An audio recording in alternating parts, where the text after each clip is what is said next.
Hello everyone, this is the Spirit of the Owls, so time for another video, and this one is Sacrifices to the Heroines.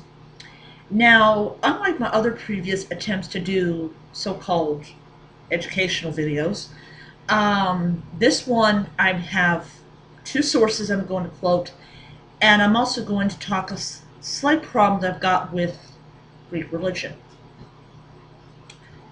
Alright, so I'm going to start off with the slight problem I have with Greek religion. I'm on chapter 5, and I'm actually going to finally get down to reading chapter 5 because I have like one more renewal on this book and I have to return it. So, in Greek religion, he talks about the cult of the heroes and how the heroes in epic poetry were very important for the development of the polis. Polis. He does not talk much about the heroines. It was mainly just about the heroes. And I didn't like that. The sacrifices to the heroines is a very important, in my own opinion, holiday in the Hellenic calendar. So I was kind of surprised that he really did not touch on the heroines. Now, for those that are new to Hellenic practice, and this is your first sacrifice to the heroines,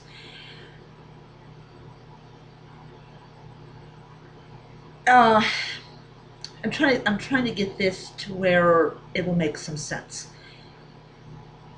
When I went through my first one, I really didn't understand about the heroines. I didn't understand why there was a sacrifice to the heroines when the heroes were the ones that were really, focused on. And the funny thing is that when we talk about like demigods, it seems like the female demigods were generally became like queens of city states but they were never like fighting monsters and things like that. It was always the men that did it.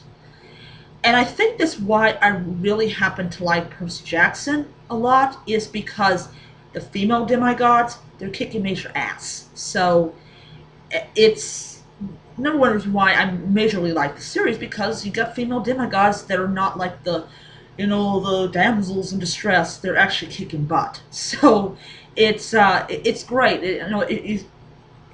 You see that, and it's really wonderful. So I'm going to just read from the two sources I have. Now, the first one is Gender and Immortality, Heroines in Ancient Greek Myth and Cult. This is actually a preview. This is page 47 of Heroines and Mortals.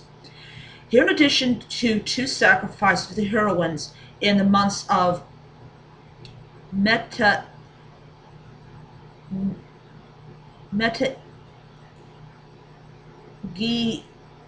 Idnan, I can't pronounce it, and the one we're on, Pyanopsion,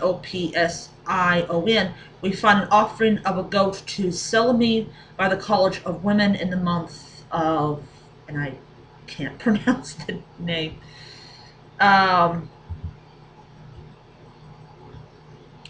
It says here, the sacrificial calendar of the Attica Demi of Thorikos records a year's sacrifice to the heroine Procris, listed right after her husband Kepelos, I pronounce it. The same calendar also lists the sacrifices to Thorikos and the heroines of Thorikos, to Hyperpetos and his heroines, and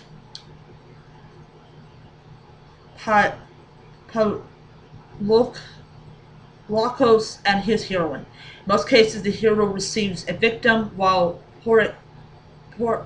Chris, and the group of unnamed heroines are each honored with a table of offerings.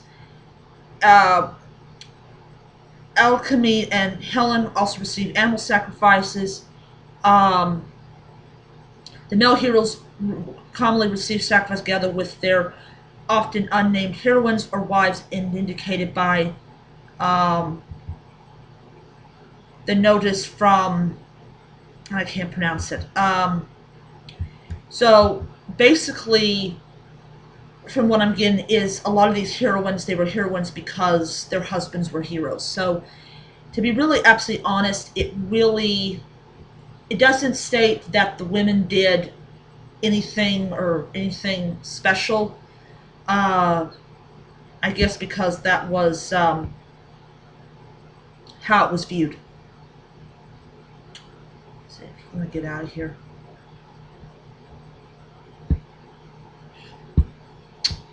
Oh, come on. Stupid. Um,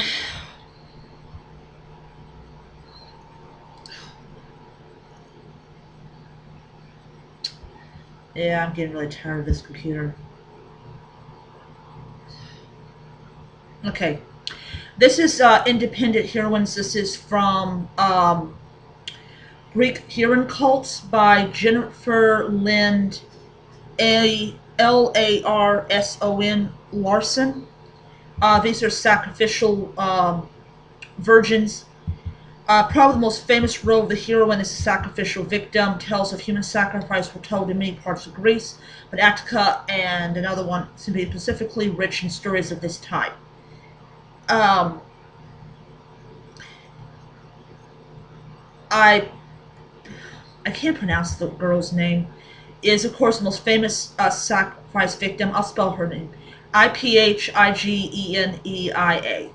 And one of the best known of the heroines. The bibliography of this woman is immense, and several detailed um, examination of her cults and myths already exist. However, one area which has not received attention is the relationship of the myth and cults to other sacrificial heroines in Attica and this other tradition. Um,